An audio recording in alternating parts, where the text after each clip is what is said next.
क्या आप जानते हैं कि आपकी पूजा में बजाई गई एक छोटी सी घंटे की आवाज आपके 100 जन्मों के पापों को नष्ट कर सकती है। क्या आप यह भी जानते हैं कि भगवान को सिर्फ एक तुलसी का पत्ता चढ़ाने से आप मोक्ष के अधिकारी बन सकते हैं। तो आज हम यही जानेंगे कि श्री भगवान को घंटा, धूप, फूल और अन्य पवित्र वस्तुएं चढ़ाने से हमें क्या लाभ होता है और क्यों ये छोटी छोटी क्रियाएं हमारी भक्ति और जीवन में इतना गहरा महत्व रखती है। और यह स्वयं श्री भगवान के द्वारा बताए गए हैं कि उनकी पूजा का सही तरीका क्या है और इसका हमें कितना बड़ा फल मिलता है।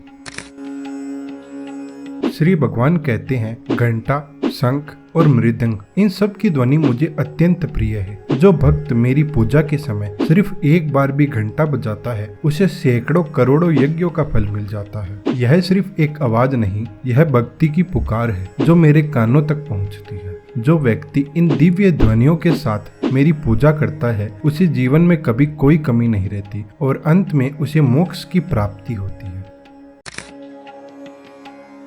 श्री भगवान कहते हैं, बेल, चमेली, जूही, अतिमुक्ता, कनेर, वैजयंती, विजया, चमेली के गुच्छे, कर्णिकार, कुरैया, चंपक, चातक, कुंद, कर्पूर, मल्लिका, अशोक, तिलक तथा इत्यादि के फूल मेरी पूजा के लिए उत्तम माने गए हैं। बेलव पत्र, समी पत्र, भृंगराज पत्र और आमल की पत्र ये श्री भगवान की पूजा के लिए शुभ है। वन अथवा पर्वत में उत्पन्न होने वाले फूल और पत्र यदि तुरंत के तोड़े हुए छिद्र रहित हो तो उन्हें जल से धोकर उनके द्वारा श्री भगवान की पूजा करनी चाहिए।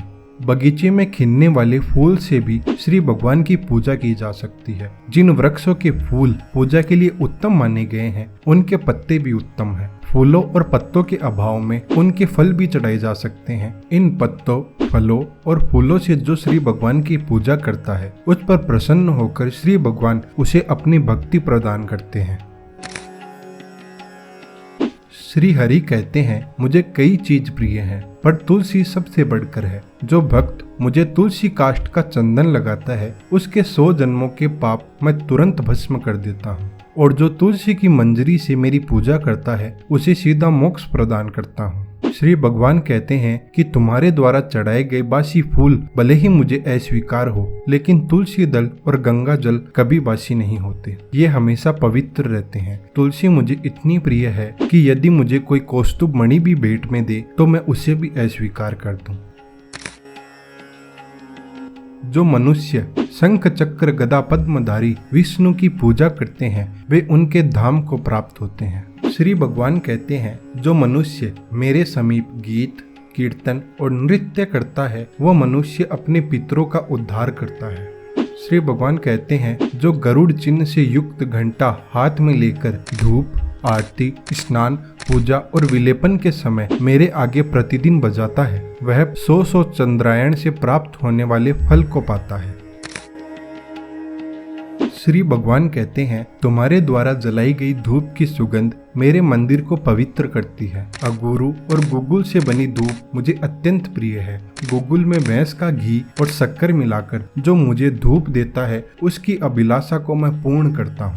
चमेली का फूल, इलायची, गुगुल, हरेर, कूट, राल, गुड़, छड़छरीला, वज्रनखी नामक गंध द्रव्य इनके साथ धूप का संयोग होने से इन सब को दशांग धूप कहते हैं। और जो भक्त मुझे दशांग धूप चढ़ाता है मैं उसकी सभी इच्छाएं पूरी करता हूँ और उसे अटूट भक्ति का वरदान देता हूँ।